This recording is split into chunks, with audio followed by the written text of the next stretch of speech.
over the world there are places that seem destined to be forever linked to mysterious and unexplained disappearances. From the Bermuda Triangle to the Bennington Triangle, triangles, often triangles, abound that aim to make people disappear off the face of the earth. In a sense, these places are hungry, attracting people who dare to venture into their wilderness, only to keep what they have gained and never give it back. One such place, probably lesser known, stretches across a vast expanse of dusty desert and mountains in the state of Nevada, and it is a place that seems as enigmatic and ominous as any of its brethren. Spread over a vast 25,000 square mile expanse of desolate desert, mountain and scrub landscape near the Sierra Nevada mountains and the Great Basin Desert in the U.S. state of Nevada, looking like the surface of another planet, lies an area that over the years has garnered a rather sinister reputation. In addition to being in the vicinity of the infamous and secretive Area 51 and a number of strange UFO sightings, the region has also become a mysterious place where hundreds, perhaps even thousands of planes have flown away never to return, earning it the sinister nickname the Nevada Triangle, after its more famous cousin of Bermuda. The Nevada Triangle stretches from Las Vegas in the southeast to Fresno in the west and Reno at the top. This sparsely populated and rugged moonscape is said to have been the scene of, by some estimates, some 2,000 plane crashes in the past 60 years, many of them under mysterious circumstances, involving experienced pilots, for no clear reason, and whose wreckage was never found. In some cases these were large, rugged military aircraft, such as B-24 Liberators or B-17 Flying Fortresses. By far the most famous crash in the Nevada Triangle is that of billionaire American businessman, sailor, aviator, and adventurer James Stephen "Steve" Fossett. Born in 1944 in Jackson, Tennessee, Fossett's life reads like an adventure novel. A self-made millionaire, after years of success as a commodity salesman, Fossett founded his own companies, Marathon Securities and Lakota Trading, from which he made millions by renting out exchange memberships and trading privileges to promising new traders. It was this fortune that funded his true passion in life, which was adventure in any form. He is famous for a variety of world records in different fields, such as world records for 5 non-stop circumnavigations of the Earth as a solo long-distance balloon pilot, as a sailor and as a solo fixed-wing aircraft pilot, as well as the world altitude record for gliders, broke 3 of the 7 absolute fixed-wing world records and set 91 aviation world records recognized by the Fédération Aéronautique Internationale, in addition to 23 sailing world records ratified by the World Sailing Speed Record Council. Throughout his career he set more than 100 records in various sports, and was also an avid mountaineer, conquering the highest peaks on 6 of the 7 continents, an accomplished dog sled driver and a car racer. Fossett was also a member of the Royal Geographical Society and the Explorers Club, and received numerous awards and accolades, including the Gold Medal of the Royal Aero Club of the United Kingdom, America's Rolex Yachtsman of the Year Award from the American Sailing Association at the New York Yacht Club, the Explorers Club Explorers Medal, the Diplôme de Montgolfier of the Fédération Aéronautique Internationale, the Harmon Trophy, awarded annually to the most outstanding aviator and aeronaut in the world, the Grande Médaille of the Aero Club de France, the Gold Medal of the British Royal Aero Club, and the Order of Magellan and the Médaille de l'Aéronautique of the French Republic. He was also inducted into the National Aviation Hall of Fame, the Balloon and Airship Hall of Fame, and the International Air and Space Hall of Fame. He was a highly talented pilot with several aircraft models, in which he had accumulated countless flight hours, and enjoyed great respect and consideration in the aviation world. His impressive experience is undisputed, making it all the more strange that he disappeared off the face of the earth on a routine flight while doing something he was so good at to become one of aviation's great mysteries.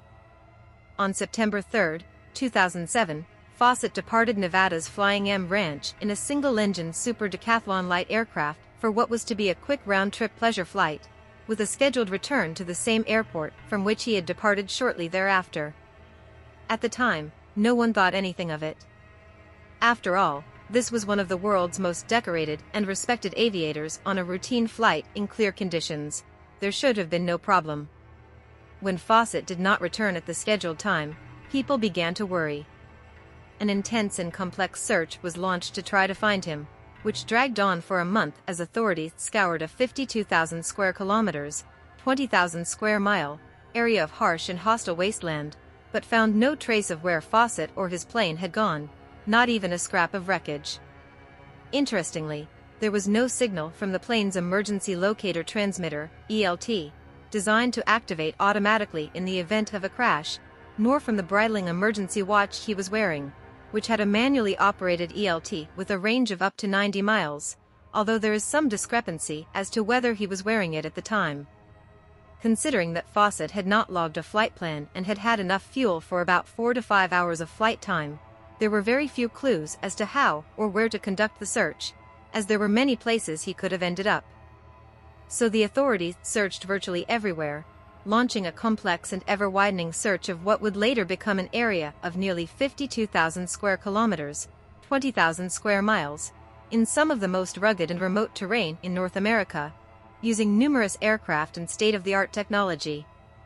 During the search, Google contacted contractors who provide satellite imagery for its Google Earth software to obtain high-resolution images of the terrain, and Digital Globe's high-resolution images were made available through the beta website Amazon Mechanical Turk for the public to examine for clues, eventually gathering as many as 50,000 people who meticulously scanned more than 300,000 square 278 square feet of the images, completely scouring the area with no sign of the plane. As the situation became more desperate, even psychics sprang into action, and dozens of leads came to nothing, even though the U.S. Air Force seriously pursued every lead offered by a psychic, regardless of how plausible or credible it seemed, involving an expenditure of manpower that probably could have been more useful elsewhere. Despite the search being one of the largest, most expensive, and most publicized in U.S. history, not a single trace of the plane was ever found, nor was there any indication of transmission from the aircraft's emergency locator transmitter, although the search team did find other unidentified planes crashed in the desert that had remained forgotten and missing for decades. The search for Fossett was officially suspended on September 19, 2007, although aircraft were kept on standby to respond to any anomalous crashes that turned up, but by then Fossett was believed to be dead. On October 2, 2007, the search was finally suspended. Many had not yet given up on Fossett, as private search flights were still underway, even including a team of psychics on the case, and on August 23, 2008 a massive foot search was launched based on the new information that had surfaced, but like the previous ones nothing was ever found. Meanwhile, the strange disappearance had given rise to wild theories. Some believed that Fossett had faked his own death to start a new life elsewhere, while others believed that he had been shot down by the military when he got too close to Area 51, that he had entered some kind of strange vortex, or even that he had been abducted by aliens. On September 29, 2008, a hiker happened to stumble upon some of Fossett's belongings in the wilderness, including a crumpled FAA card, a Soaring Society of America membership card, and a good handful of $1,005 in cash. The items were found in a desolate and remote area, about 60 miles from where Fossett had taken off. With this interesting lead, search efforts resumed, and on October 1 an aerial sweep located the wreckage about 750 meters, 690 m, from where the belongings had been found. Subsequent searches failed to locate Fossett's body, although 2 human bones were discovered which, according to DNA analysis, belonged to him. It is believed that the rest of the remains may have been scavenged by scavengers and scattered across the landscape, never to be found. Examination of the aircraft found no evidence of any equipment malfunction, and the crash was attributed to a combination of extreme downdrafts of up to 400 miles per hour hitting the aircraft, proving invincible to it, as well as the altitude and disorientation of the mountainous terrain. In fact, it is the sudden, changing fury of the area's weather that has been offered as one of the reasons why so many aircraft can disappear here.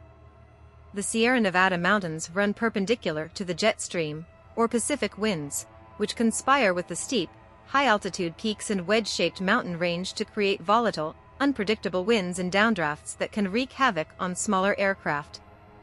This weather phenomenon is sometimes referred to as a mountain wave, and can literally rip planes out of the air and hurl them downward to crash to earth like toys.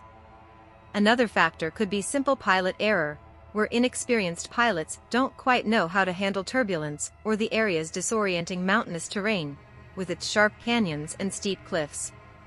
In fact, many pilots who have come close to crashing in the Nevada Triangle near the Sierra Nevada have reported experiencing a profound sense of confusion and disorientation during their flights. Ultimately, the official conclusion would be that the probable cause of the accident was the pilot's unintentional encounter with downdrafts that exceeded the aircraft's climb capability.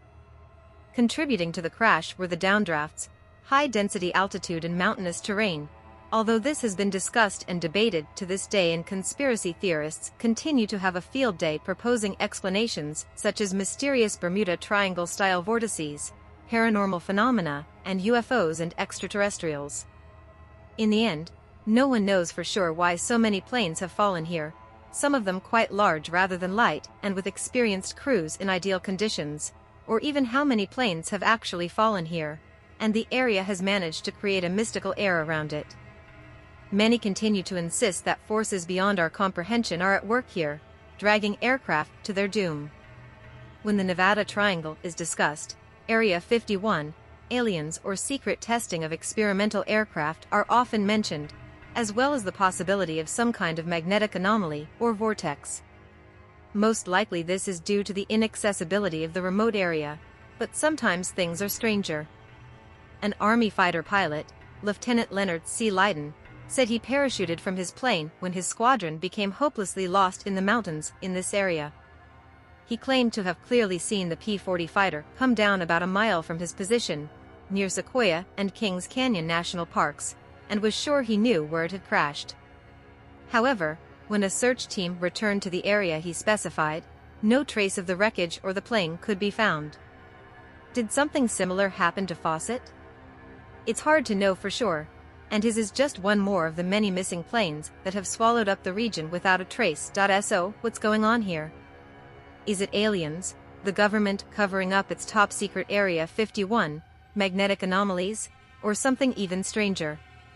Or is it just strange weather that has a penchant for crushing smaller planes, along with remote and unforgiving wastelands? There will probably always be stories of places on this planet where people disappear without a trace.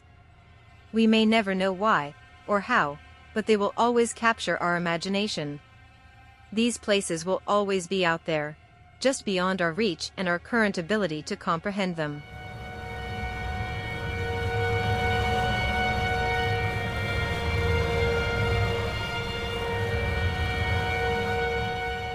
I hope you enjoyed this video. Please like and subscribe to support this kind of content.